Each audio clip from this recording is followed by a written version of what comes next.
The cloud of dust swirling behind Fiona Shaw's wagon was the least of her worries as the sickening crack of the rear axle echoed across the barren Arizona landscape. The wooden wheel wobbled violently before tearing free and bouncing away into the scrubby desert brush, leaving her stranded on the desolate trail just 15 miles outside of Apache Junction in the summer of 1883. No, no, no. Fiona slammed her hands against the wagon's seat, the leather-bound journal that contained her life savings sliding dangerously close to the edge. She grabbed it quickly and tucked it into her bodice. At 22, she had risked everything to escape Boston's suffocating society, and her mother's plans to marry her off to a man 3 times her age. The sun beat down mercilessly as she climbed down from the wagon.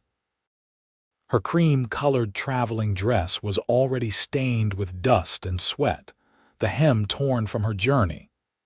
She pushed back a strand of copper hair that had fallen loose from her practical bun and assessed the damage. The rear axle was completely splintered, the wheel nowhere to be seen. Even if she could find it, she lacked the tools or knowledge to repair such damage.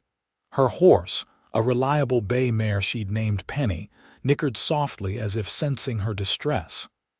"I know, girl. We're in quite the predicament," Fiona murmured, patting the horse's neck. She squinted at the vast landscape around her, the distant mountains shimmering in the heat. That's when she remembered the warnings from the station master back in Tucson. "Miss, you'd best wait for the next convoy. Apache Junction's a fine destination, but that stretch between." Crawling with Reeves' gang, they don't take kindly to lone travelers, especially not ones carrying valuables. She had dismissed his concerns, confident in her ability to make the journey alone. Her father had been a military man before his passing, and he'd taught her to shoot and ride.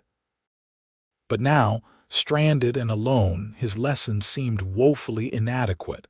The crack of a distant gunshot sent her heart racing. Then another, and another. Fiona ducked behind her wagon, hand instinctively reaching for the small revolver in her travel bag. It was a delicate thing, more decorative than functional, but it was all she had. The sound of galloping hooves grew louder, and Fiona pressed herself against the wagon's wheel, trying to remain hidden. But there was nowhere to run, nowhere to hide in this open landscape. The hoofbeats slowed, and she heard a man's voice call out, "Anyone alive over there?" Fiona remained silent, clutching her revolver. The voice didn't sound threatening, but she'd learned not to trust first impressions. "I can see your horse, madam, and your wagon. I mean no harm." Taking a deep breath, Fiona stepped out from behind the wagon, her revolver pointed at the newcomer. "Stay where you are," she called, her voice steadier than she felt. The man sat atop a magnificent black stallion, his face partially hidden beneath the brim of a well-worn hat. He wore a dark duster despite the heat, and she could see the glint of a star-shaped badge on his chest.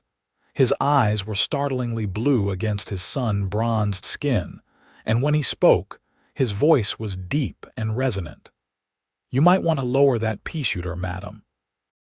It looks more likely to hurt you than me."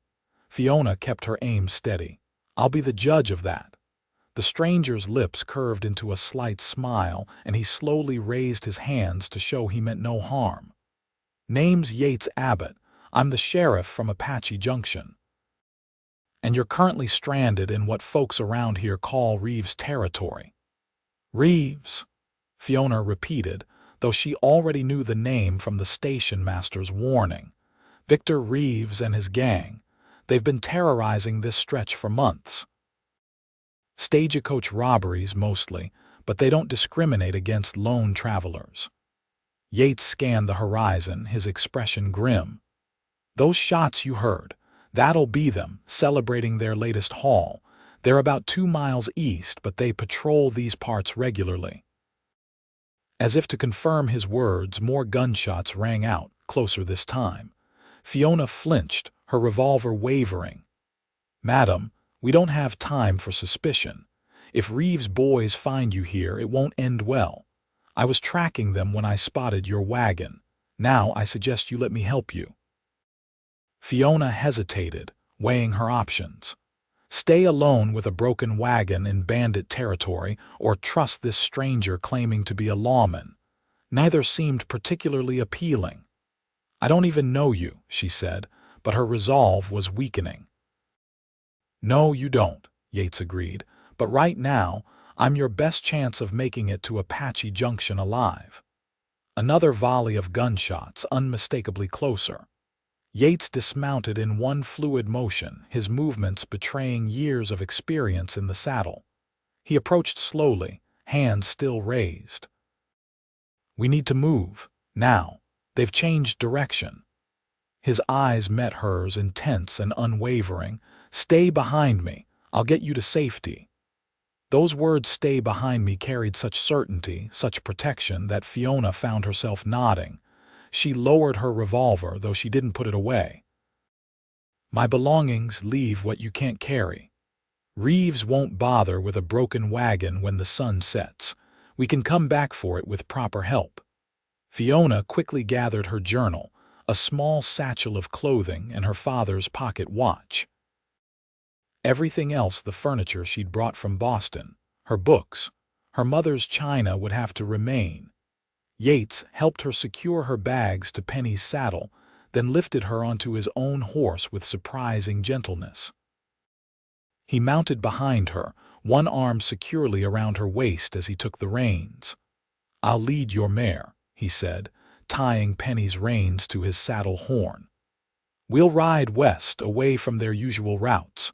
There's an old line shack about 5 miles from here. We can shelter there until morning." As they rode away from her broken wagon, Fiona couldn't help but feel she was leaving behind more than just possessions. Her carefully planned new life in Apache Junction seemed suddenly precarious, her future uncertain. "I didn't catch your name," Yates said as they rode, his voice close to her ear.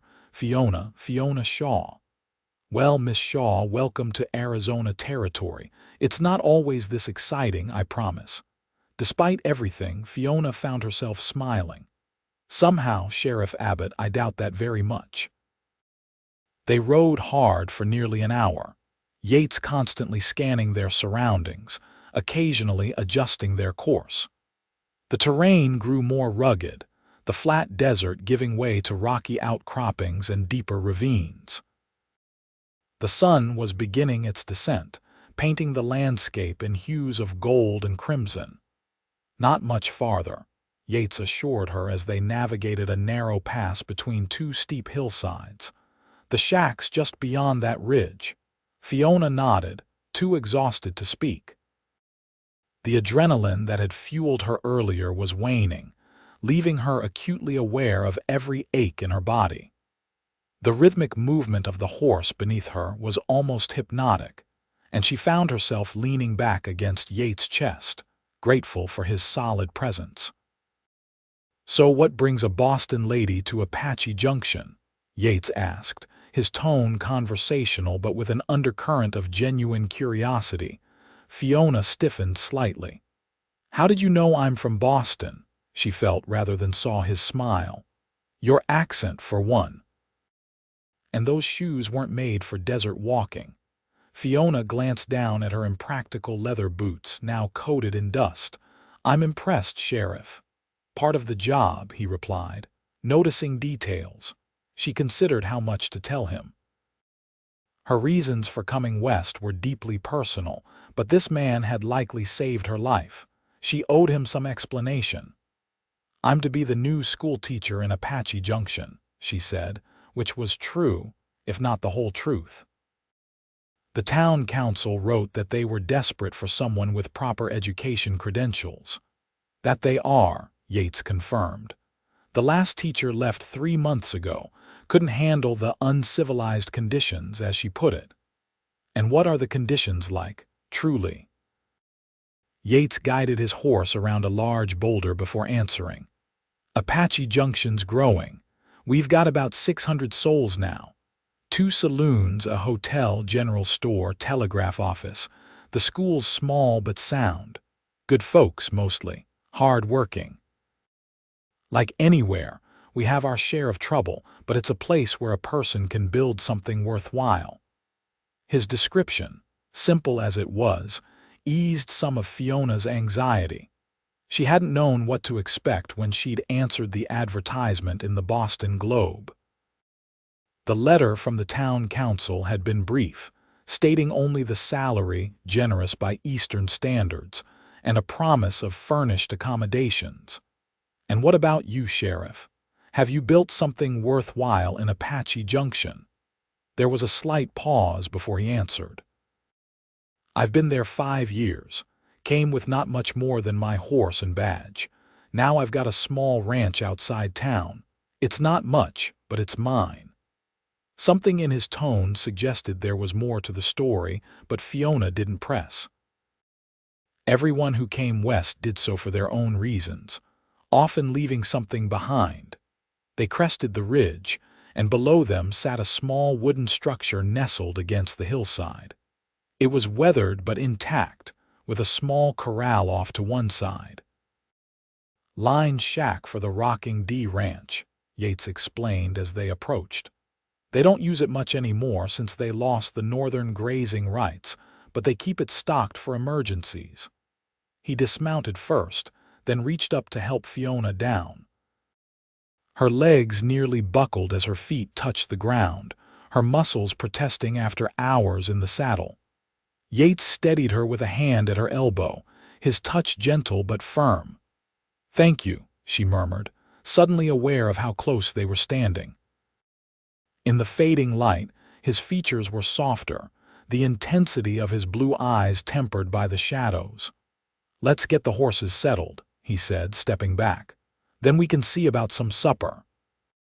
Fiona followed him to the small corral, where they unsaddled the horses and gave them water from a nearby trough. She was surprised to find her hands working automatically, remembering the lessons her father had taught her during their summer rides in the countryside outside Boston. "You handle horses well for a city lady," Yates observed as she expertly checked Penny's hooves for stones. "My father believed all proper ladies should ride," she replied, smiling at the memory. "He said it built character. Smart man." "He was." Fiona's smile faded. "He died 2 years ago." "Influenza." Yates nodded, understanding in his eyes. "I'm sorry." They finished tending to the horses in companionable silence, then gathered their belongings and headed for the shack. Yates entered first, gun drawn, a precaution that reminded Fiona of their precarious situation. The interior was simple. One room with a small cast-iron stove, a rough-hewn table with 2 chairs and a narrow bed in the corner. A shelf held basic supplies: coffee, beans, flour, and several cans without labels. "Home sweet home," Yates said, holstering his gun. "At least for tonight." Fiona set her satchel on the table, trying not to think about the impropriety of spending the night alone in a remote cabin with a man she'd just met. But propriety seemed a distant concern compared to survival. "I'll get a fire going," Yates said, moving to the stove. There should be dry wood out back. While he stepped outside, Fiona examined the cabin more closely. Despite its rustic appearance, it was clean and well maintained. A small window overlooked the corral, and another faced west, where the last rays of sunlight painted the desert in deep oranges and purples. It was beautiful in a stark, wild way, so different from Boston's manicured gardens and crowded streets. Yates returned with an armload of firewood and soon had a small fire burning in the stove. The cabin quickly warmed. The chill of the desert night held at bay. He found a pot and 2 tin plates in a cupboard beside the stove and set about preparing a simple meal of beans and coffee. "It's not exactly Boston cuisine," he apologized as he handed her a plate. Fiona took a bite and found it surprisingly flavorful. "It's wonderful," she said honestly. "I haven't eaten since breakfast." They ate in silence for a while, the day's events settling over them like a heavy blanket. Outside, night had fallen completely, the desert transformed into a sea of darkness broken only by the silver light of the moon and stars. "You should take the bed," Yates said as they finished their meal. "I'll keep watch by the door." Fiona's exhaustion warred with her sense of fairness. "We could take turns. You need rest too," he shook his head. "I'm used to long nights. Besides, there's a chance Reeves and his men might track us here. Better if one of us stays alert." The mention of the bandits brought back the gravity of their situation. "Do you think they found my wagon?" "Likely. But whether they'll bother tracking us is another matter. Depends on how much they think you're worth chasing." Fiona's hand went instinctively to her bodice, where her journal with her savings was hidden. Yates noticed the gesture but made no comment. "Is that why you came to Apache Junction?" he asked instead. For a fresh start, Fiona hesitated, then decided honesty was the best course. "Yes, partly. After my father died, my mother, she made arrangements I couldn't accept. Arrangements, a marriage. To a business associate of my late father's. He was 57. Fiona couldn't keep the bitterness from her voice. "Mother said it was practical, that he would provide for us." Yates' expression darkened. "And you disagreed?" "Vehemently." Fiona smiled without humor. "I sold my jewelry, took my inheritance, what little my father had managed to set aside for me, and answered the advertisement for a teacher. Mother doesn't know where I've gone. She believes I'm visiting cousins in New York." "Bold move," Yates said, respect evident in his tone. "Foolhardy, perhaps," Fiona admitted, thinking of her broken wagon. "But necessary." Yates poured more coffee for them both. "I understand necessary choices. They're rarely easy, but they shape who we become." "And what necessary choices brought you to Arizona, Sheriff Abbott?" A shadow crossed his face, and for a moment Fiona thought he wouldn't answer. But then he sighed, setting down his cup. "I was a Texas Ranger before this. Had a partner, James McKenzie, best man I ever knew. We were tracking a gang across the Panhandle when we were ambushed. James died. I killed 2 of the men responsible, but their leader escaped." He paused, his gaze distant. "I followed him here, found him in Prescott, brought him in. By then I'd lost my taste for Texas. When I heard Apache Junction needed a sheriff, it seemed right." The simple story contained volumes of pain and loss that Fiona could only imagine. "I'm sorry about your partner." Yates nodded, accepting her sympathy without comment. "We should get some rest. Dawn comes early out here, and we've got a long ride to town tomorrow." Fiona moved to the small bed, removing only her boots before lying down. The mattress was thin, the blanket rough, but after the day's events it felt like luxury. She watched as Yates settled himself in a chair by the door, his rifle across his lap. "Sheriff," he looked over at her. "Yes, Miss Shaw, thank you for finding me, for helping me." His expression softened. "Get some sleep, Miss Shaw, you're safe now."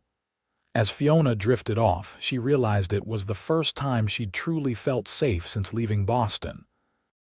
Despite the danger that still surrounded them, despite the uncertain future ahead, in this moment, with this man standing watch, she knew she would be all right. Fiona woke to the scent of coffee and the soft sounds of movement. For a disorienting moment, she couldn't remember where she was. The unfamiliar ceiling above her, the rough blanket beneath her fingers, none of it matched her bedroom in Boston. Then yesterday's events came rushing back. The broken wagon, the bandits, Sheriff Abbott. She sat up quickly, her hair falling loose around her shoulders. Yates stood by the stove, his back to her as he tended to something in a pan. The morning light streaming through the window illuminated his tall figure, casting a golden glow on his dark hair. "Morning," he said without turning. Hope you don't mind, but I found some dried meat and made biscuits. Not fancy, but it'll keep us going. Fiona ran her fingers through her hair, attempting to tame it into some semblance of order. It smells wonderful. Have you been up long? Couple hours. Yates glanced over his shoulder, his gaze briefly taking in her disheveled appearance before politely looking away. I checked the surroundings. No sign of Reeves or his men. Relief washed over her. That's good news. For now, but we should still leave soon. It's about 3 hours to Apache Junction if we push the horses. Fiona nodded, standing and smoothing her wrinkled dress as best she could. She felt grimy and unkempt, a far cry from the meticulously groomed young lady who had left Boston.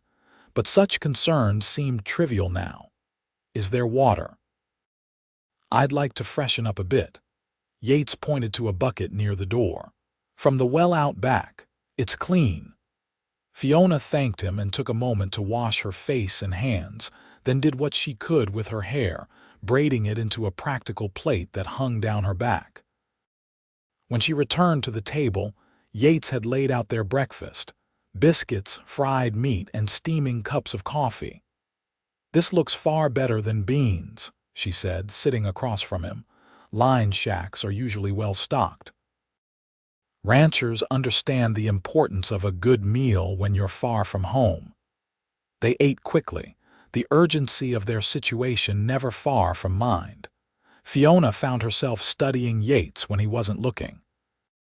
In the daylight, she could see the fine lines around his eyes that spoke of years spent in the sun, the slight scar that cut through his right eyebrow, the strength in his hands as he handled his cup and plate. He wasn't classically handsome like the gentleman her mother had introduced her to in Boston, but there was something compelling about his face, a blend of rugged determination and quiet intelligence. "Tell me about Apache Junction," she said as they finished eating. What should I expect as the new schoolteacher? Yates considered the question as he gathered their plates. It's a growing town, like I said. The school's got about 20 children, ages 6 to 15. Some can only attend between harvests or when they're not needed for ranch work, so the numbers fluctuate. And the schoolhouse, one room built 2 years ago, decent enough. The town takes pride in education, which is more than you can say for some places out here. The children are eager learners for the most part. A few troublemakers, but nothing you can't handle, I'd wager. And my accommodations. There's a small house behind the schoolhouse. 2 rooms simply furnished. It's been empty since Miss Holloway left, but Mrs. Jenkins from the hotel has been keeping it clean. She's taken it upon herself to be the unofficial welcoming committee for any new arrivals. Fiona smiled at the image of a bustling, well-meaning woman preparing a home for a stranger. It was heartening to know there were kind people awaiting her arrival. "And what about you, Sheriff? Do you live in town?" "I have rooms above the jail, but most nights I stay at my ranch. It's about 3 miles outside town. Nothing fancy, just 40 acres with a small cabin and a few horses. I'm working on expanding, but law enforcement doesn't leave much time for ranching." "It sounds lovely," Fiona said sincerely. She'd always dreamed of open spaces, room to breathe and move freely after the confines of Boston society. Yates gave her a curious look. "Most Eastern ladies would find it primitive." "I'm not most Eastern ladies," she replied with a hint of defiance. That earned her a smile, the first real one she'd seen from him. It transformed his face, softening the hard lines and lighting his blue eyes. "No, Miss Shaw, I don't believe you are." They packed up quickly after breakfast, leaving the line shack as they'd found it, ready for the next traveler in need. The morning was cool, but Fiona knew from her journey thus far that the heat would build rapidly as the sun climbed higher. Yates helped her mount Penny, then swung up onto his own horse with practiced ease. "We'll head northwest," he explained, pointing toward a distant pass between two rocky hills. "It's longer than the main trail, but less likely to cross paths with Reeves. Once we're about halfway, we'll join up with the stage road. Should be safe enough by then." Fiona nodded, adjusting her hat to shield her eyes from the brightening sun. Her savings were still secure in her journal, tucked safely in her bodice. Everything else she owned was either in her small satchel or left behind in the wagon. It was a humbling realization, how quickly one's possessions could be reduced to the bare essentials. They rode in companionable silence for the first hour, the landscape gradually changing from flat desert to rolling hills, dotted with saguaro cacti and mesquite trees. Despite the circumstances, Fiona found herself enjoying the journey, marveling at the stark beauty of Arizona territory. The sky was an endless blue expanse, uninterrupted by the tall buildings and smoke of Boston. The air was cleaner, too, carrying scents of dust and sage rather than coal smoke and sewage. "It's beautiful," she said when they paused to water the horses at a small spring hidden among rocks. "I never imagined the desert could be so vibrant." Yates nodded, his gaze sweeping the horizon. "Most people see only emptiness when they first arrive. It takes time to recognize the life here." "How long did it take you?" "About a year," he admitted. "Texas has its open spaces, but nothing like this. I came here angry, focused only on tracking down James's killer, didn't notice much else." He ran a hand along his horse's neck, his expression thoughtful. "One morning, I woke before dawn and decided to ride up to the high ridge east of town. Watched the sun rise over the mountains, saw the desert come alive with colors I didn't know existed. Something shifted in me that day." The quiet confession touched Fiona deeply. There was a poet's soul beneath the lawman's exterior, a capacity for appreciation that many wouldn't expect from a man in his position. "I hope I find my moment like that," she said softly. Yates looked at her then, truly looked at her, his gaze so direct and searching that Fiona felt her cheeks warm. "You will, Miss Shaw. This land has a way of showing you exactly what you need to see when you need to see it." They continued their journey, the conversation flowing more freely now. Yates told her about the townspeople. She would soon meet Dr. Williams, who had come west to cure his tuberculosis and stayed to care for the community. Harold Jenkins, who owned the hotel and had grand plans to expand it into a proper resort. The Wilcox sisters, elderly spinsters who ran the general store with military precision, and many others who would soon be part of her daily life. In return, Fiona shared stories of her childhood in Boston, her father's military career that had taken their family across the eastern seaboard, and her time teaching at a small girls' academy before her father's death. "I always wanted to do something meaningful," she confessed as they navigated a particularly rocky stretch. "Teaching feels like purpose, not just obligation. My mother never understood that. She believes a woman's only duty is to make an advantageous marriage and bear children." "And what do you believe, Miss Shaw?" Fiona considered the question carefully. "I believe in building a life of one's own choosing, in contributing something worthwhile to the world. Marriage and children may be part of that, but they shouldn't be the only measure of a woman's worth." Yates nodded, respect evident in his expression. "Apache Junction needs more people who think that way. Too many settle for existing instead of living." As they spoke, the trail gradually widened, eventually joining a more established road that Yates identified as the stage route to Apache Junction. They were making good time, and if all went well, would reach town by early afternoon. The sound of approaching horses caused them both to tense. Yates motioned for Fiona to follow him off the road where a cluster of boulders provided cover. They dismounted quickly, and Yates drew his rifle. "Stay here," he whispered, positioning himself where he could see the road. "If there's trouble, take my horse and ride west. Don't stop until you reach town." Fiona's heart pounded as the hoofbeats grew louder. She reached for her small revolver, holding it close to her chest. Yates glanced back at her, his expression softening briefly. "It's probably just travelers," he reassured her. "But better safe than sorry." They waited in tense silence as 3 riders came into view. Fiona held her breath, watching Yates for any sign of alarm. Instead, his shoulders relaxed and he lowered his rifle slightly. "It's all right," he said, standing. "That's Deputy Carson and the Miller brothers from town." He stepped out onto the road, raising a hand in greeting. The riders slowed, and Fiona could now see that one wore a badge similar to Yates's. The young deputy's face broke into a relieved grin when he recognized his sheriff. "Sheriff Abbott, we've been looking all over for you," he called, urging his horse forward. His gaze shifted to Fiona as she emerged from their hiding place, curiosity evident in his expression. "What's happened, Carson?" Yates asked, his tone shifting back to that of a lawman. "Reeves and his gang hit the eastbound stage yesterday afternoon. Took the lockbox with the mine payroll.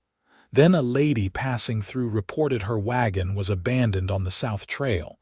We were worried you might have run into trouble while tracking them. I found Miss Shaw stranded with a broken axle," Yates explained, gesturing toward Fiona. "She's our new schoolteacher. We took shelter at the Rocking D-Line shack overnight." Deputy Carson tipped his hat to Fiona. "Madam, welcome to Apache Junction, or nearly there anyway." The Miller brothers, identical twins with matching red beards, nodded their greetings as well. One of them, Fiona couldn't tell which, spoke up.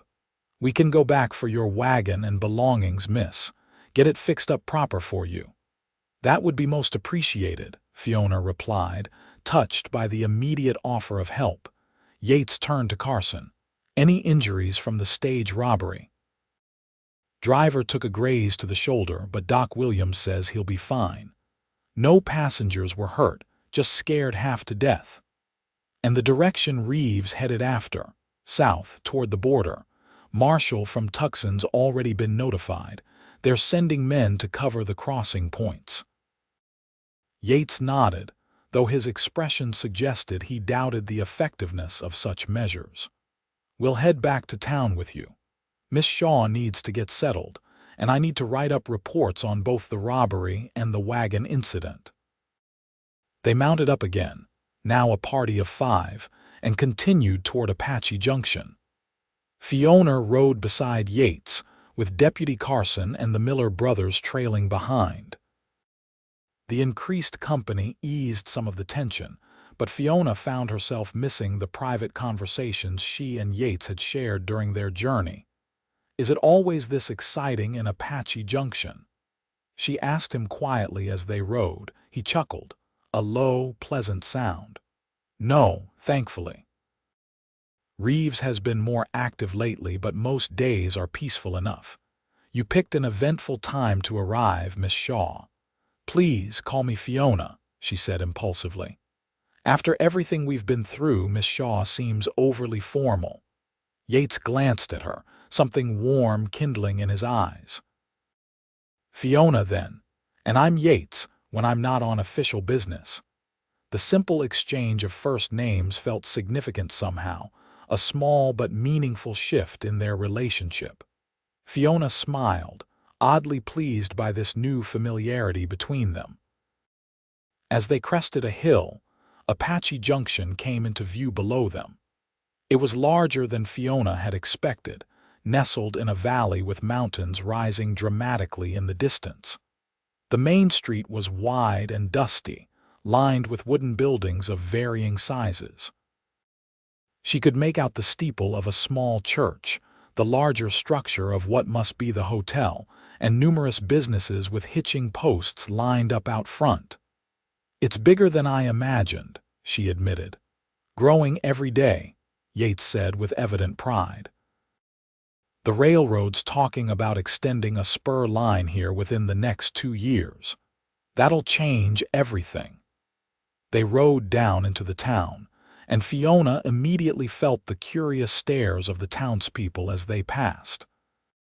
News traveled fast in small communities, and she had no doubt that her arrival, especially in the company of the sheriff and his deputy, would be the talk of Apache Junction by supper time. Yates led them to a 2-story building with "Sheriff" painted in bold letters across the front. Next door stood a smaller building with a sign reading "Apache Junction Gazette," the local newspaper, Fiona presumed. "Carson, you and the Millers go on and show Miss Shaw to the schoolhouse and her quarters," Yates instructed as they dismounted. "I'll check in at the office and join you shortly to make sure everything's in order." Deputy Carson nodded eagerly. "Yes, sir. This way, Miss Shaw." Fiona hesitated, reluctant to part from Yates after all they'd been through together. He seemed to sense her uncertainty and stepped closer, speaking quietly so only she could hear. "I'll be along soon. Carson's a good man, if a bit overenthusiastic. The Millers, too. You're in safe hands." "Thank you," she said, meaning it for far more than just this moment. "For everything." His eyes held hers for a beat longer than necessary. "Welcome to Apache Junction, Fiona Shaw. I think you're going to fit right in here." With that, he turned and entered the sheriff's office, leaving Fiona to follow Carson and the Miller brothers down the street toward her new home and the beginning of her new life in the Arizona Territory. The schoolhouse sat at the edge of town, a simple one-room building painted white with a small bell tower atop the roof. Behind it, connected by a covered walkway, was a modest cabin that would serve as Fiona's home. As Carson had mentioned, it was small but well-maintained, with a front porch facing the schoolyard. "Mrs. Jenkins has been cleaning it up real nice for you," one of the Miller twins said as they approached. "She's been all aflutter about the new schoolteacher coming." "Town's been without proper learning for too long," the other twin added. "Got 6 children myself, all eager to get back to their studies." Fiona smiled at the thought of eager students. "I'm looking forward to meeting them all." A plump woman in a floral dress emerged from the cabin as they approached, wiping her hands on her apron. Her gray hair was neatly pinned back, and her round face lit up with a welcoming smile when she spotted Fiona. "You must be Miss Shaw." "Oh, we were getting so worried when you didn't arrive yesterday." "I'm Harriet Jenkins, and I am just thrilled to finally meet you." Before Fiona could respond, Mrs. Jenkins had bustled forward and enveloped her in a warm hug, as if greeting a long-lost relative rather than a stranger. "My goodness, look at you. Pretty as a picture, even after such an ordeal. Deputy Carson sent word about your wagon troubles. Such a terrible welcome to our town, but don't you worry, we'll make it right. Now come inside and see your new home. I've got stew simmering and fresh bread cooling." "You must be famished after your adventure." Fiona found herself ushered into the cabin, Mrs. Jenkins's continuous stream of chatter washing over her. The interior was simple but comfortable, with a small sitting room containing a sofa, 2 chairs, and a bookshelf. A doorway led to a bedroom with a proper bed, a luxury after her night in the line shack. A small kitchen area completed the space, with a cast-iron stove, a table with 4 chairs, and basic cooking implements. "It's lovely," Fiona said, genuinely pleased with her new accommodations. "You've made it so welcoming," Mrs. Jenkins beamed. "I aired out all the linens and brought fresh curtains. The last teacher, Miss Holloway, left in such a hurry that everything was covered in dust. But it's all tidy now. The schoolhouse is ready too. Term usually starts the first Monday of September, so you have 2 weeks to prepare." "I can't thank you enough for your kindness," Fiona said, touched by the woman's thoughtfulness. "Nonsense. It's what neighbors do. Now let me serve you some of that stew. You men are welcome to join us, she added, turning to Carson and the Millers. The men politely declined, explaining they needed to report back to Yates and then return for Fiona's wagon and belongings. As they left, Fiona caught sight of more townspeople gathering outside, curiosity bringing them to catch a glimpse of the new schoolteacher. Mrs. Jenkins noticed too and chuckled. Don't mind them. News travels faster than lightning here. By tomorrow, they'll have found other gossip. Now eat up, dear. You look ready to collapse. Fiona gratefully accepted the bowl of hearty stew and fresh bread, realizing how hungry she was despite their breakfast at the line shack. Mrs.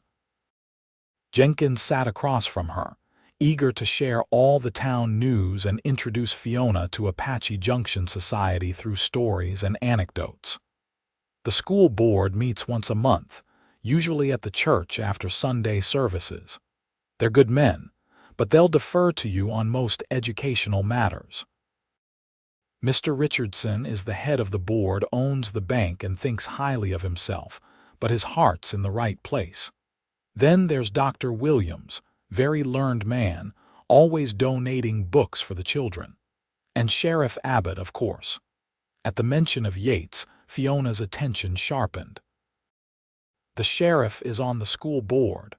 Oh yes, Mrs. Jenkins nodded vigorously. He was instrumental in getting the schoolhouse built, believes strongly in education. Unmarried, you know, she added with a significant look that made Fiona blush. He mentioned he has a small ranch outside town, Fiona said, attempting to steer the conversation away from Yates's marital status. Yes, lovely little place. He's been expanding it gradually. Started with just a cabin and corral, now he's got a proper barn and some fine horses. Breeds them, you know, has a way with animals, with people too, especially children. He teaches the older boys tracking and shooting once a month, calls it practical education. Mrs. Jenkins smiled fondly. He's a good man, our sheriff. Been through his share of hardship from what little he said. Fiona thought of what Yates had told her about his partner's death, the pain still evident in his voice years later. Yes, I believe he has. A knock at the door interrupted their conversation. Mrs. Jenkins rose to answer it, and Fiona heard Yates's deep voice greeting the older woman. Her heart quickened inexplicably at the sound. Sheriff Abbott, come in, come in. Miss Shaw and I were just having a bite. Will you join us? There's plenty of stew. Thank you, Mrs. Jenkins, but I've just come to check that Miss Shaw is settling in all right. Yates stepped into the cabin, removing his hat as he entered. His gaze found Fiona at the table, and a small smile touched his lips. I see you're in good hands. The best, Fiona agreed, smiling at Mrs. Jenkins. I've been made to feel very welcome. As you should be, Mrs. Jenkins declared. Now I really must be going. My herald will be wondering where his supper is. I've left plenty of food for you, Miss Shaw. The pantry's stocked, and there's fresh milk in the icebox. Sheriff, you'll make sure she has everything she needs. Of course, madam. With a flurry of final instructions and another warm hug for Fiona, Mrs. Jenkins took her leave, promising to return in the morning to help Fiona get acquainted with the schoolhouse. In the sudden quiet following her departure, Fiona and Yates looked at each other and both broke into laughter. Mrs. Jenkins is enthusiastic, Fiona said, her eyes sparkling with amusement. That's one word for it, Yates agreed, his own expression lightened by humor. She means well, though. The whole town's been eager for the new teacher to arrive. So I gather. She mentioned you're on the school board. Yates nodded, setting his hat on a side table and taking the seat Mrs. Jenkins had vacated. Someone has to make sure the children learn more than just figures and letters. They need practical knowledge too, living out here, like tracking and shooting. He looked slightly embarrassed. Mrs. Jenkins mentioned that, did she? It's just once a month, for the older boys who are interested. I think it's wonderful, Fiona said sincerely. Education should be about more than books. My father always said experience was the best teacher. Your father sounds like a wise man. He was, Fiona's voice softened with memory. He would have loved this place, the openness, the freedom. Yates studied her for a moment, his gaze thoughtful. You're not what I expected, Fiona Shaw. Oh, and what did you expect? When the town council said they'd hired an Eastern lady with proper credentials, I imagined someone more conventional, someone who'd take one look at Apache Junction and be on the next stage back east. Fiona laughed. Perhaps I would have been, if my wagon hadn't broken down and forced me to see the beauty here through different eyes. Their gazes held, and Fiona felt an unexpected warmth spread through her. There was something about Yates Abbott that drew her in, a quiet strength and honesty that was refreshing after the calculated social interactions of Boston society. The moment was broken by another knock at the door. Yates rose to answer it, revealing Deputy Carson, who reported that the Miller brothers had returned with Fiona's repaired wagon and belongings. They're unloading it now, Sheriff. Thought Miss Shaw might want to direct where everything goes. Thank you, Carson, Yates said. Tell them we'll be right out. As Carson left, Yates turned back to Fiona. Shall we get you properly settled in? The next few hours were a flurry of activity as Fiona's possessions were moved into the cabin. The Miller brothers had not only repaired her wagon but had cleaned and polished it as well. Her furniture, a writing desk, a small bookcase, and her mother's prized rocking chair were carried in and arranged according to her instructions. Her books, clothing, and personal items soon followed, transforming the simple cabin into a space that felt distinctly hers. Throughout it all, Yates remained, directing the men and occasionally offering suggestions about placement or arrangement. His presence was comforting, a steady anchor amid the chaos of unpacking. By the time the last box was emptied and the Miller brothers had departed with thanks and promises to enroll their children on the first day of school, the afternoon had faded into early evening. I should let you rest, Yates said as they stood on the front porch, watching the sunset paint the desert in hues of gold and crimson. It's been quite a journey for you. Fiona nodded, though she found herself reluctant for him to leave. Yes, it has. But I'm glad to be here, despite the unexpected adventure along the way. Sometimes the unexpected journeys are the most worthwhile, Yates said, his gaze on the distant mountains. Then he turned to her, his expression serious. I'll be heading out at first light tomorrow to join the search for Reeves and his gang. They need to be stopped before they hurt anyone else. Concern flickered through Fiona. Be careful. From what you've told me, they're dangerous men. I've dealt with worse, he assured her, though his eyes acknowledged her concern. I should be back in a few days. Deputy Carson will keep an eye on things here, and Mrs. Jenkins will make sure you're not lacking for company. I'm sure she will, Fiona smiled. And I have plenty to keep me busy with preparing for the school term. Yates nodded, then reached into his pocket and withdrew a small object, holding it out to her. I want you to have this, for protection, just in case. It was a derringer, small enough to fit in a lady's hand or pocket, but far more reliable than her decorative revolver. Yates, I couldn't, please, he insisted. It would ease my mind to know you have it. This is still frontier country for all its growing civilization. A woman alone should be able to defend herself. Touched by his concern, Fiona accepted the small pistol. Thank you, I hope I never need to use it. So do I. Yates hesitated, then added, when I return, perhaps I could show you more of the area. There are places beyond town that I think you'd appreciate, views that capture the true spirit of Arizona. The invitation sent a pleasant thrill through Fiona. "I'd like that very much." He smiled then, a genuine smile that reached his eyes and transformed his features. "Good. That's settled then." He placed his hat back on his head and stepped off the porch. "Good night, Fiona Shaw. Welcome home to Apache Junction." As she watched him walk away, his tall figure silhouetted against the sunset, Fiona realized that's exactly what this place already felt like home. Despite the broken wagon, the bandits, and the uncertain beginning, she had found her place in this wild, beautiful territory. And perhaps, she thought with a smile, she had found someone else as well. The next 2 weeks passed in a whirlwind of activity for Fiona. True to her word, Mrs. Jenkins arrived early the morning after Fiona's arrival, armed with fresh baked goods and an eagerness to introduce the new schoolteacher to every resident of Apache Junction.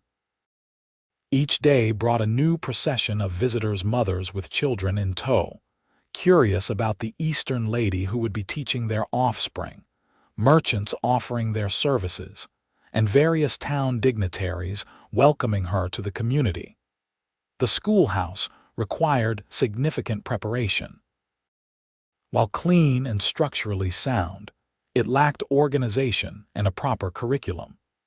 Fiona spent hours arranging desks, cataloging the modest collection of books, and planning lessons appropriate for the varied ages and educational backgrounds of her future students.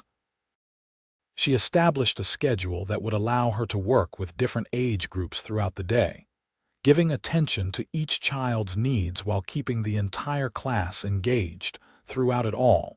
Thoughts of Yates Abbott lingered in her mind. There had been no word from the sheriff or his posse since they'd departed in pursuit of the Reeves gang. Deputy Carson provided periodic updates or lack thereof when he stopped by to check on her, but his reassurances that the sheriff knows what he's doing, Madam, did little to ease her growing concern. On the Saturday before school was to begin, Fiona was in the schoolhouse arranging her desk when she heard horses approaching. Looking up, she saw a group of riders entering town, dust billowing behind them.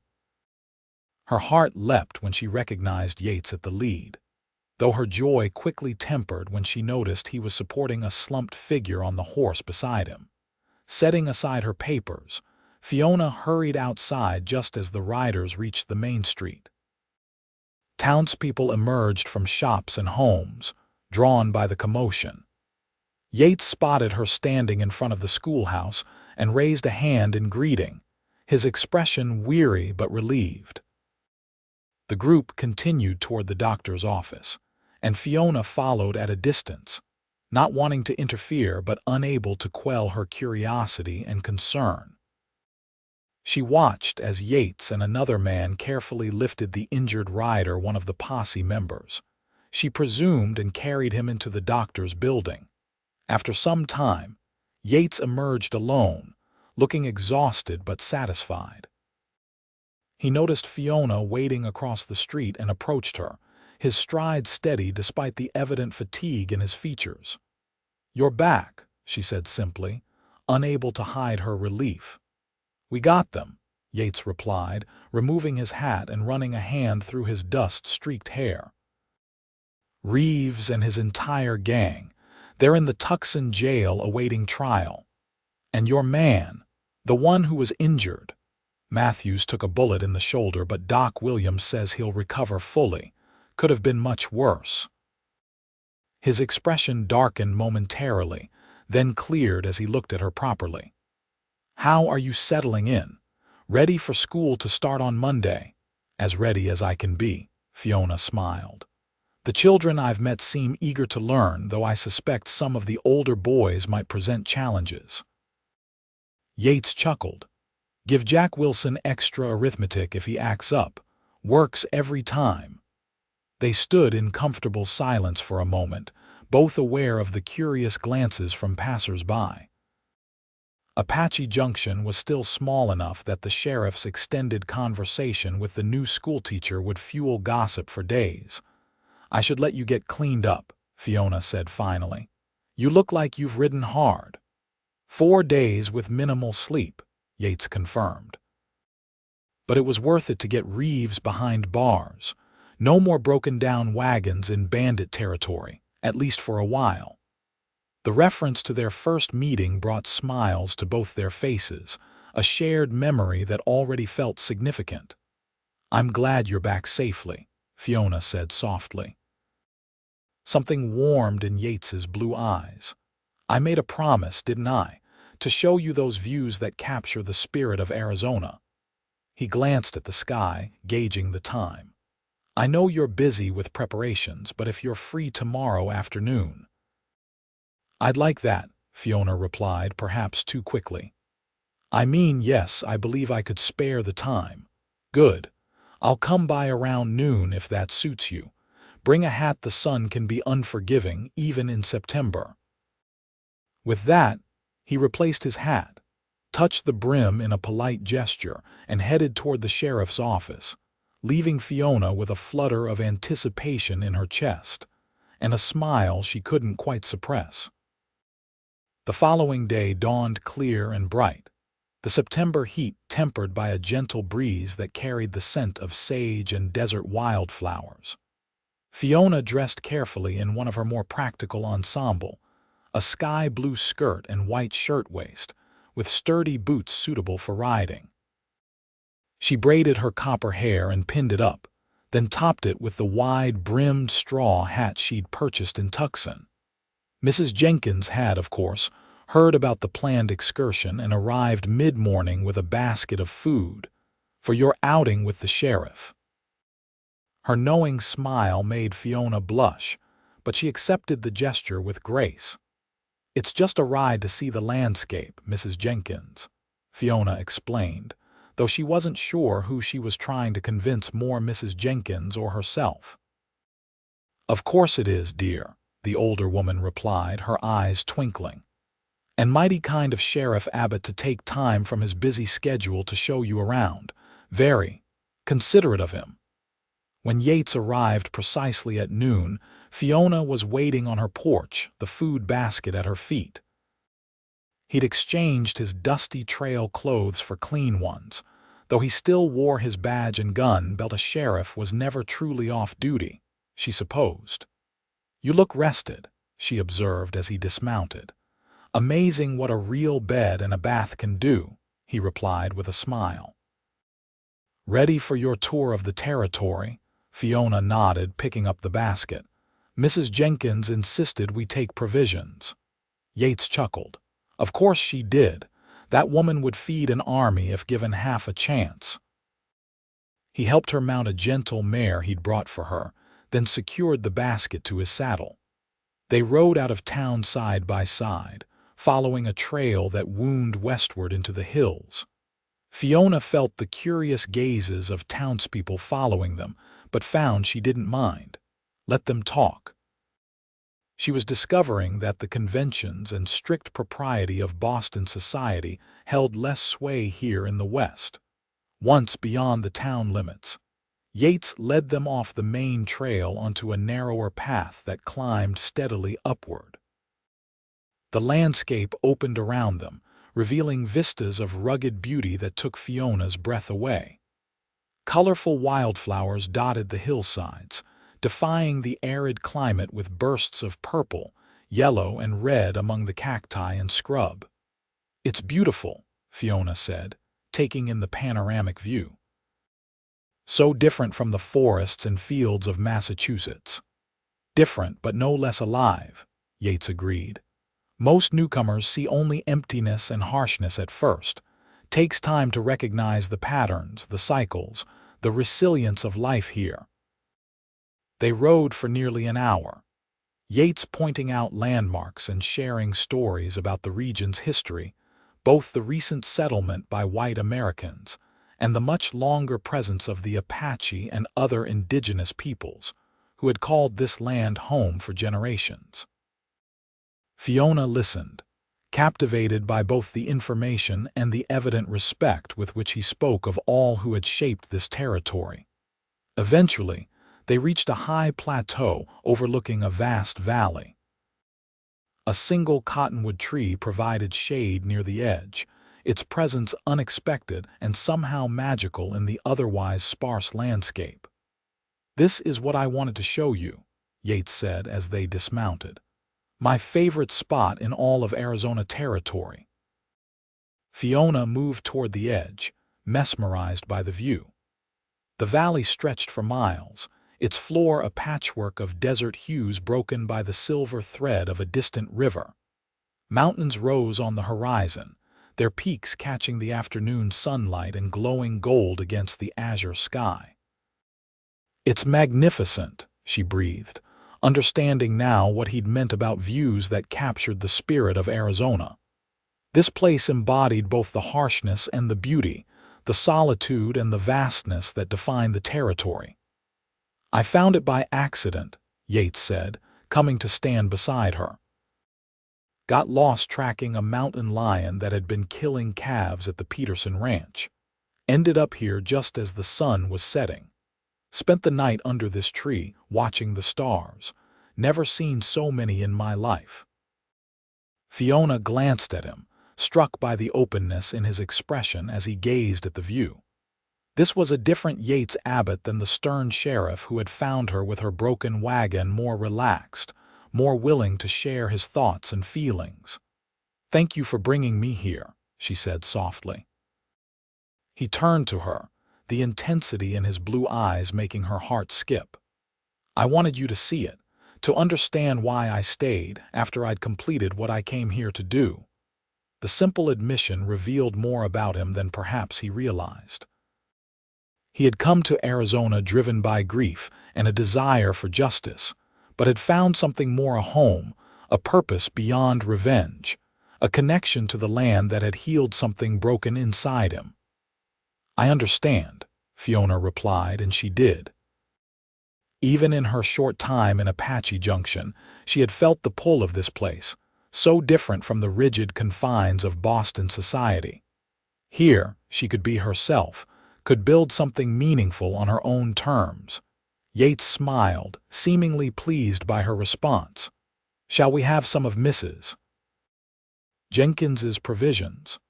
I've been riding these hills since dawn on sheriff's business and I'm famished." They spread a blanket beneath the cottonwood tree and unpacked the basket, finding it filled with cold fried chicken, biscuits, apple pie, and a jug of lemonade. As they ate, their conversation flowed easily from topic to topic: life in Apache Junction, Fiona's plans for the school, Yates's experiences as a Texas Ranger and now as sheriff. "You ever miss Texas?" Fiona asked as they finished the last of the pie. Yates considered the question, his gaze on the distant mountains. "Sometimes. It was home for a long time, but after James died." He paused, the old grief briefly visible in his expression. "Texas held too many memories. Coming here, even though it was initially just to capture his killer, gave me a chance to start fresh. Arizona's been good to me. And do you plan to stay? As sheriff, I mean." "For now," he nodded. "The territory's growing, changing, needs good people to help guide that change. But someday, I'd like to focus more on my ranch, build it into something substantial." "A dream worth pursuing," Fiona said, thinking of her own hopes for the future. "And what about you? Is Apache Junction a temporary stop on your journey or something more?" The question was casual, but Fiona sensed an underlying current of genuine interest. "I came here seeking independence, a place to define myself beyond my family's expectations," she admitted. "So far, Apache Junction seems like it might be exactly what I've been looking for." Something in Yates's expression softened. "I'm glad to hear that. The town needs someone like you, educated, determined, willing to see beyond first impressions." "Someone like me," Fiona echoed, her tone gently teasing. "You barely know me, Sheriff Abbott." "I know enough," he replied, his gaze steady on hers. "I know you faced down a broken wagon in Bandit territory with more courage than most men I've met. I know you left behind a comfortable life in Boston to pursue your own path. I know you see the beauty in this harsh land where others might only see emptiness." The simple observations, spoken with such certainty, touched Fiona deeply. It was true that they had known each other only briefly, yet somehow Yates Abbott seemed to understand her in ways that people who had known her all her life never had. "Perhaps you do," she acknowledged softly. A comfortable silence fell between them as they gazed out at the valley below. The afternoon was waning, the sun beginning its descent toward the western horizon. Soon they would need to start back to town, but for now this moment of peace and connection felt too precious to interrupt. Finally, Yates spoke, his voice thoughtful. "School starts tomorrow. Are you nervous?" Fiona smiled at the question. "A little. First days are always challenging, establishing routines, assessing abilities, learning 20 different names and personalities. The children are lucky to have you," he said sincerely. "If there's anything you need for the school, anything at all, just let me know. Thank you. Your support means a great deal." As they packed up the remains of their picnic and prepared to ride back to town, Fiona found herself reluctant for the day to end. There was something special about this man, something that drew her to him in a way she had never experienced before. It wasn't just his handsome features or his quiet strength, but a fundamental decency, an integrity that infused everything he did.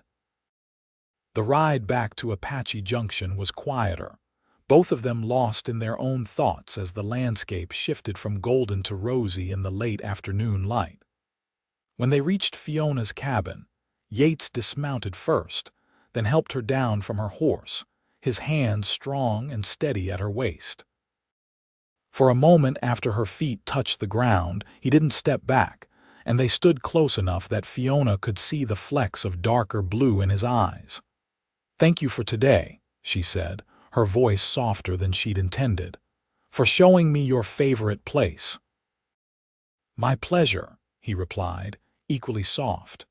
Then, with visible reluctance, he stepped back. "Good luck tomorrow with the children. I have no doubt you'll win them over as quickly as you've won over the rest of the town."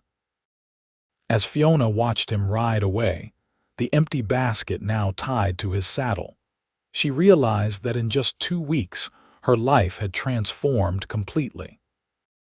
The broken wagon that had seemed such a disaster had led her not only to Apache Junction, but to this man who was quickly becoming important to her in ways she hadn't anticipated. With a smile, she turned and entered her cabin, ready to prepare for her first day as Apache Junction schoolteacher.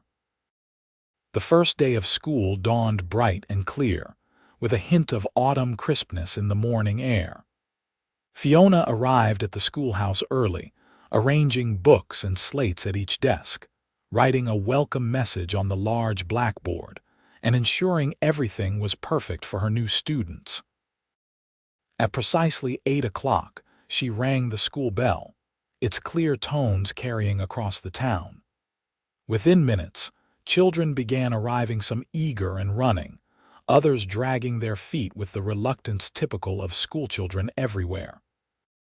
Parents accompanied the youngest, offering encouraging words and curious glances at their new teacher. By 8:30, 23 students ranging in age from 6 to 16 had taken their seats. Fiona stood before them, taking in their diverse faces, some sun-browned from outdoor work, others freckled and fair, all watching her with varying degrees of interest and apprehension. "Good morning," she began with a warm smile. "I am Miss Shaw, and I am very pleased to be your new teacher here in Apache Junction." The morning passed quickly as Fiona assessed her students' abilities and established classroom procedures. The younger children were shy but eager to please, while the older ones, particularly The boys tested boundaries with whispered comments and barely concealed fidgeting. As Yates had predicted, Jack Wilson, a sturdy 14-year-old with an impish grin, proved especially challenging until Fiona set him to solving complex multiplication problems that captured his interest, despite himself. At noon, she dismissed the children for lunch, watching as they spilled out into the schoolyard with whoops of freedom. Several mothers had arrived with baskets of food, creating an impromptu picnic under the large oak tree that dominated the yard. Fiona was about to retreat to her desk to review her afternoon lessons when a familiar figure appeared in the doorway. "Sheriff Abbott," she said, unable to keep the pleasure from her voice. "What brings you to the schoolhouse?" Yates stepped inside, hat in hand, his expression both official and warmly personal. "Just checking in on our new teacher's first day. Any discipline problems I should know about?" Fiona laughed.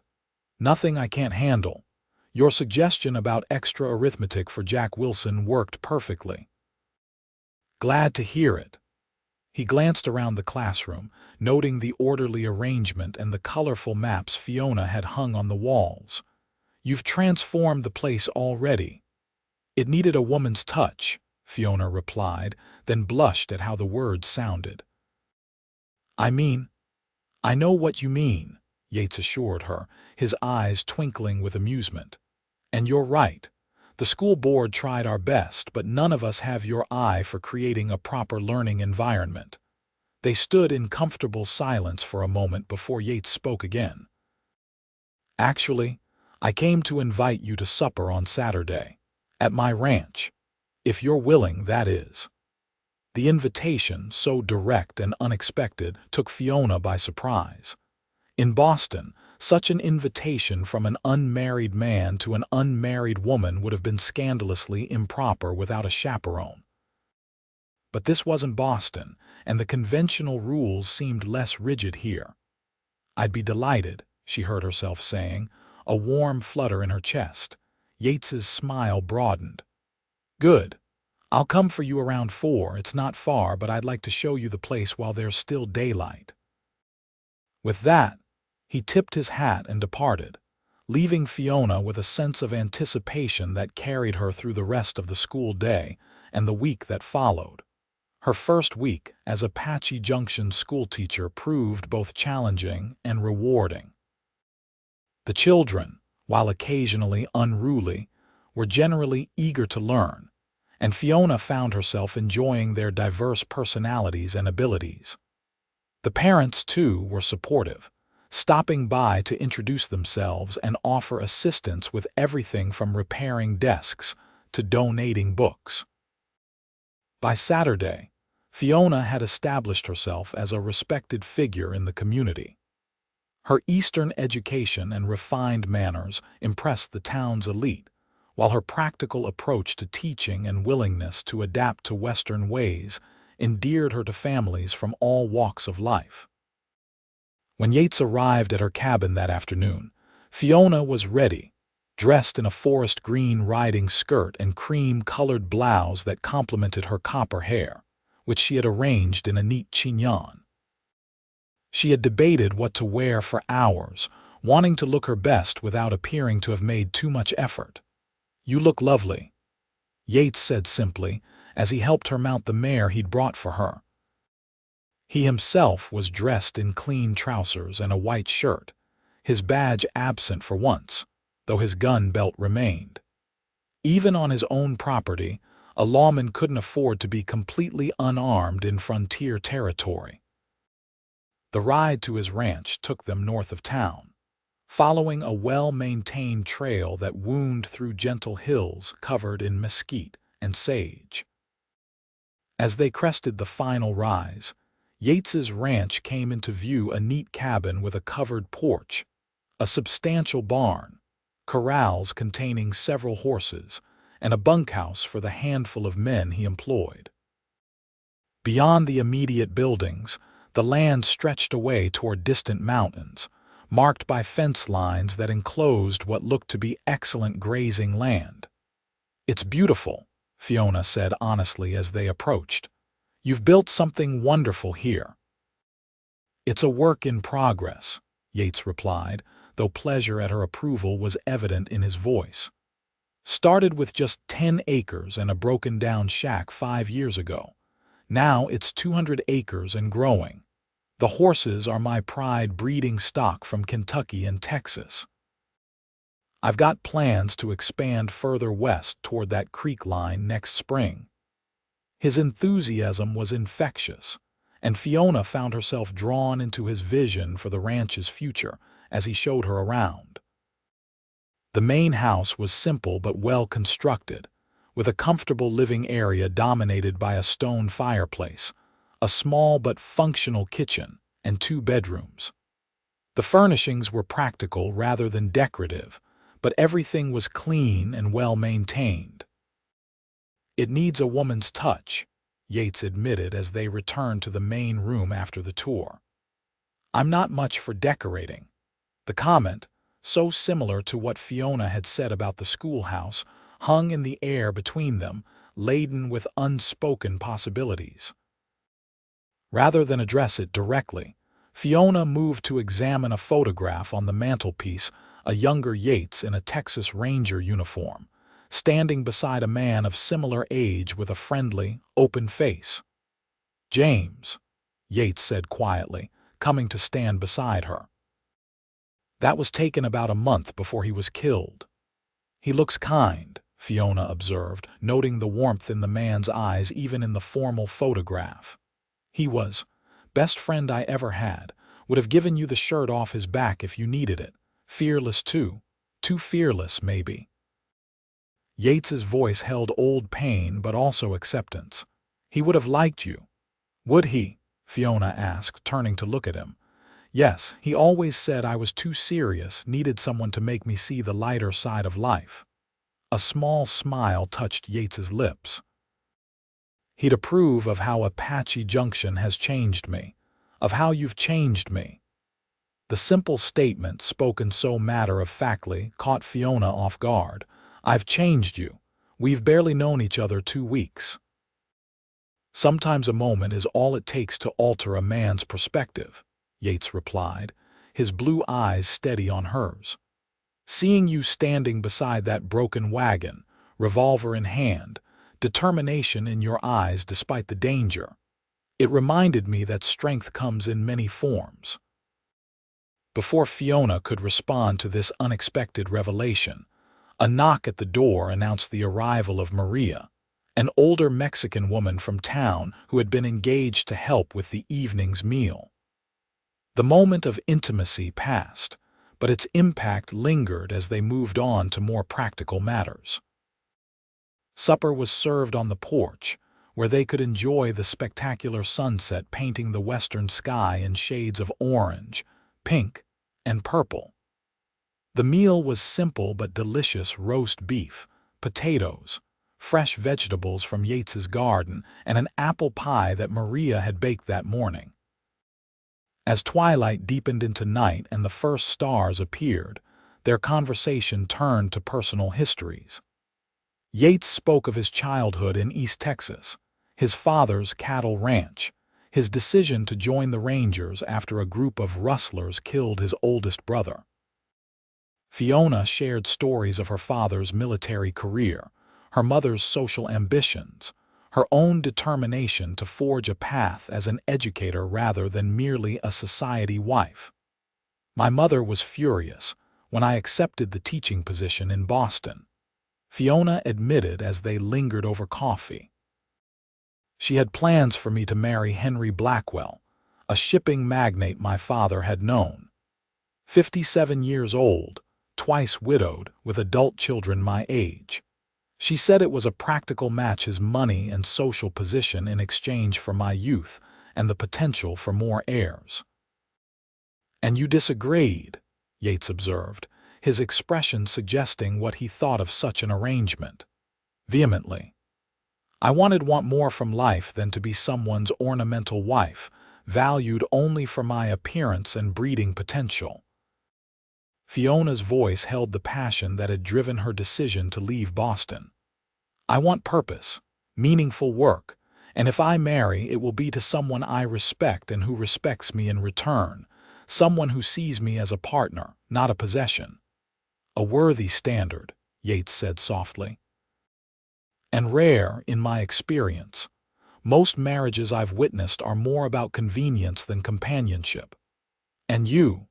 Have you never considered marriage?" Fiona asked, curious about this aspect of his life that had not yet been discussed. Yates was silent for a moment, his gaze on the darkening landscape. "I came close once, back in Texas. Elizabeth was her name, daughter of a neighboring rancher. We were young, had plans all worked out. Then my brother was killed and I joined the Rangers. She waited 2 years, but eventually married a banker from Dallas." He shrugged, the gesture conveying acceptance rather than bitterness. "It was for the best. The life of a ranger's wife would have been hard for her, and after I lost James and came west, well, I wasn't fit company for anyone for a long time." "And now?"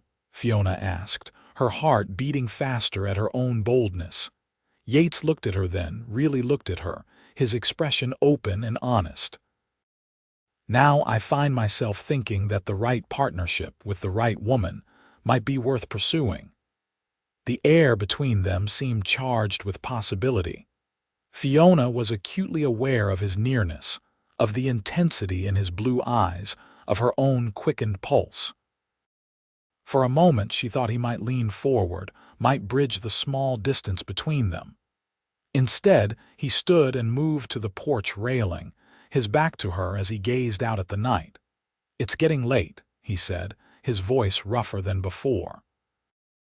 "I should take you home before the town starts talking even more than they already are."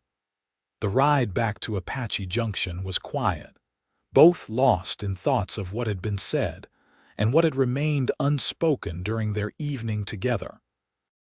When they reached Fiona's cabin, Yates helped her dismount, his hands lingering briefly at her waist. "Thank you for coming to dinner," he said formally, though his eyes held warmth that belied the stiffness of his words. "I enjoyed showing you the ranch." "Thank you for inviting me," Fiona replied, equally formal. "It was a lovely evening." They stood there in the moonlight, tension stretched between them like a tangible thing. Then, with a gentleness that made her breath catch, Yates reached out and tucked a strand of hair behind her ear, his fingers brushing her cheek in a touch so light it might have been imagined. "Good night, Fiona Shaw," he said softly. "Good night, Yates Abbott," she whispered in return. As she watched him ride away, Fiona knew with certainty that something had shifted between them. What had begun as a chance encounter on a dusty trail was evolving into something deeper, something with the potential to change both their lives irrevocably. The weeks that followed saw Fiona fully embraced by the Apache Junction community. Her teaching methods earned praise from parents and the school board alike, while her willingness to participate in town events and initiatives demonstrated her commitment to her new home. She joined the Ladies' Auxiliary, helped organize a harvest festival, and even assisted Dr. Williams in establishing a small lending library in a corner of his office. Her friendship with Yates deepened as well, though they were both careful to maintain propriety in public. He would stop by the schoolhouse occasionally, sometimes bringing a book he thought she might enjoy or news of town developments. She, in turn, would seek his counsel on matters relating to the school or community issues.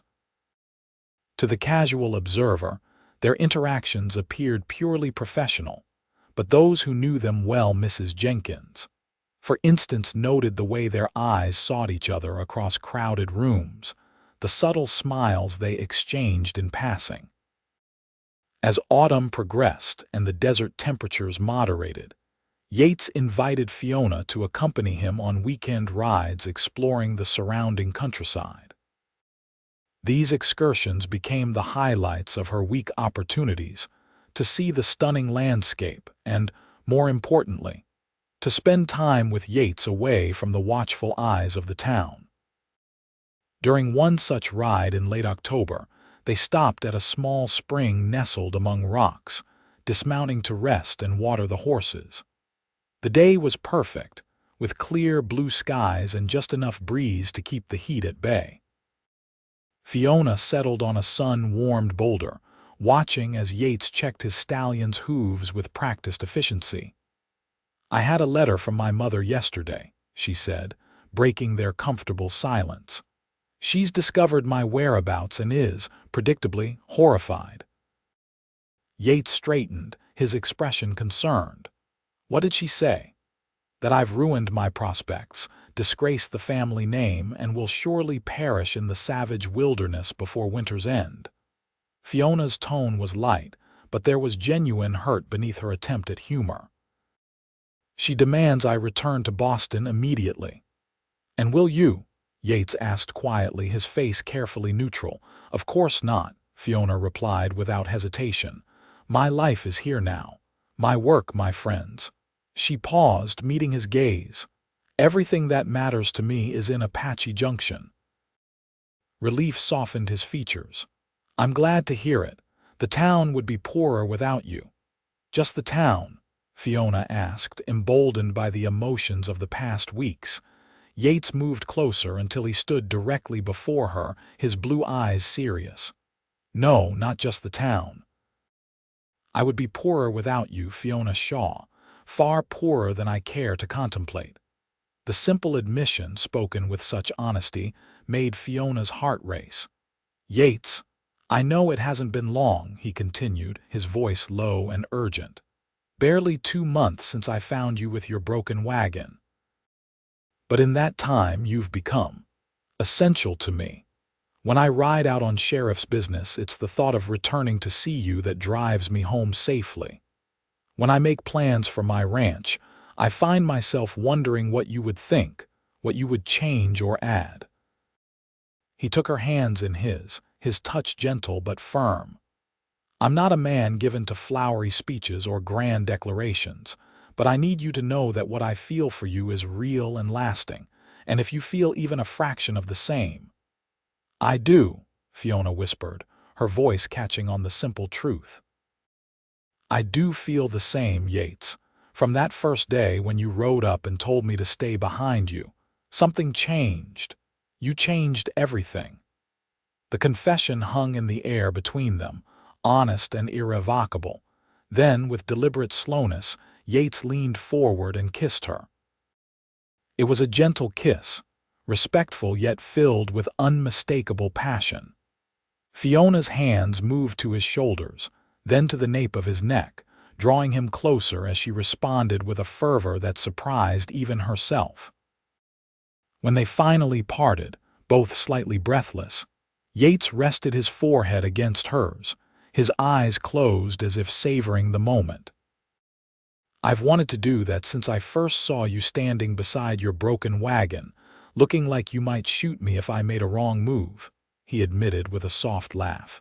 Fiona smiled, her heart full to bursting. "I'm glad you waited. That might not have gone as well if you tried it then." His answering laugh was free and unrestrained, a sound she'd rarely heard from him. "No, I suspect not. You were quite formidable with that little revolver." They remained by the spring for some time, talking quietly of their feelings and the future, exchanging kisses that grew increasingly confident. The world around them, the desert landscape, the distant mountains, the vast blue sky seemed to approve of their newfound connection, embracing them in the timeless beauty of the Arizona territory. As the sun began its descent, they reluctantly mounted their horses and headed back toward town. Before they came within sight of Apache Junction, Yates reined in his stallion, turning to face Fiona with serious intent. "I want to court you properly," he said, his tone formal but his eyes warm. "With the town's knowledge and approval. No more hiding our feelings or pretending we're merely acquaintances. If you're agreeable," Fiona nodded, happiness bubbling through her veins like the finest champagne. "I am very agreeable, Sheriff Abbott." His smile was radiant as they continued toward town, riding side by side into their future together. The courtship of Fiona Shaw and Yates Abbott became the talk of Apache Junction that winter. They made no secret of their affection, attending church services together, sharing meals at the hotel restaurant, and often walking arm in arm down the main street in the evenings. The town, for the most part, approved heartily of the match between their respected sheriff and the beloved schoolteacher. Christmas brought a special joy as they celebrated both the holiday and their deepening relationship. Yates gifted Fiona with a delicate silver locket containing a small painting of the desert vista from their special place on the plateau. Fiona, in turn, presented him with a finely crafted leather-bound journal for his ranch accounts, embossed with his initials and the ranch's brand. As winter gave way to spring, their bond only strengthened. Yates became a regular visitor at the schoolhouse, often helping with special projects or teaching the older boys tracking and survival skills. Fiona, meanwhile, took an active interest in his ranch, offering suggestions for expanding the main house and improving the garden. Together, they created a vision for the future that encompassed both their individual dreams and their shared aspirations. It was on a perfect April evening, with wildflowers carpeting the desert and the air filled with their sweet fragrance, that Yates took Fiona back to the plateau with the lone cottonwood tree. They dismounted and walked to the edge, gazing out at the valley below as the setting sun bathed everything in golden light. "This is where I found my peace after years of carrying grief and anger," Yates said quietly, his arm around Fiona's waist. "It seemed fitting to bring you here again for this moment." He turned to face her, taking both her hands in his. "Fiona Shaw, these past months have been the happiest of my life. You've brought joy and purpose and beauty into my world in ways I never imagined possible. I can't envision a future without you by my side." Dropping to one knee, he reached into his pocket and withdrew a small velvet box. Inside nestled a ring with a modest diamond flanked by 2 sapphires that reminded Fiona of his eyes. "Will you do me the great honor of becoming my wife? Of building a life with me here in this wild, beautiful land?" Tears of happiness blurred Fiona's vision as she nodded, too overcome to speak for a moment. "Yes," she finally managed, her voice breaking with emotion. "Yes, Yates Abbott, I will marry you." As he slipped the ring onto her finger and rose to kiss her, Fiona felt as though her heart might burst with joy. From the broken wagon that had stranded her in Bandit territory to this perfect moment of commitment and love, her journey had been unexpected, challenging, and ultimately more rewarding than she could have ever dreamed. They were married on the first Saturday in June, beneath the cottonwood tree on the plateau. The entire town of Apache Junction made the journey to witness the union of their sheriff and schoolteacher. Mrs. Jenkins wept openly throughout the ceremony, while Deputy Carson stood proudly as Yates's best man. Dr. Williams gave the bride away in place of her absent father, and the Wilcox sisters provided a wedding feast that would be talked about for years to come. As Fiona and Yates spoke their vows against the backdrop of the vast Arizona landscape, she thought of how differently her life might have unfolded had her wagon not broken that fateful day, had a lone cowboy not ridden up and said those words that would change everything. "Stay behind me." The years that followed brought joy, challenges, and growth for Fiona and Yates Abbott. They made their home at the ranch, with Fiona continuing to teach at the Apache Junction school until their first child, a son named James in honor of Yates's fallen partner, arrived the following spring. 2 years later, they welcomed a daughter, Eleanor, who inherited her mother's copper hair and her father's blue eyes. The ranch prospered under their joint care, expanding to over 500 acres with a reputation for breeding the finest horses in the territory. The main house grew as well, with additions that accommodated their growing family while maintaining the simple charm that had first captured Fiona's heart. Yates eventually passed the sheriff's badge to Deputy Carson, focusing his energy on the ranch and his family, though he remained an influential figure in Apache Junction's development. Fiona, while no longer teaching full-time, was instrumental in establishing a proper library for the town and served on various committees that helped shape the community's growth. When the railroad finally arrived in 1887, bringing increased commerce and population, the Abbotts were among those who ensured that progress didn't erase the town's character or the values that had defined it from the beginning. On the 10th anniversary of their wedding, Yates surprised Fiona by taking her back to the spot where her wagon had broken down. The landscape had changed somewhat. The trail was now a proper road, and a small way station had been built nearby, but the essential character of the place remained. "Do you ever regret it?" Yates asked as they stood hand in hand, gazing at the spot where their story had begun. Leaving Boston, breaking down in Bandit territory, taking a chance on a dusty sheriff in a frontier town. Fiona looked up at him, at the face she had grown to love more deeply with each passing year. There were more lines around his eyes now, strands of silver in his dark hair, but his gaze still held the same steadiness and warmth that had first drawn her to him. "Not for a single moment," she replied with absolute certainty. "That broken wagon was the best misfortune that ever happened to me. It led me exactly where I was meant to be." As they rode home to their ranch, their children, and the life they had built together, Fiona Shaw Abbott felt a profound gratitude for the journey that had brought her to this place and this man. From the moment he had ridden up beside her stranded wagon and told her to stay behind him, she had found not just protection, but a partnership, a purpose, and a love deeper and more satisfying than anything she could have imagined in her previous life. The broken wagon that had once seemed a disaster had, in fact, been the beginning of her greatest adventure.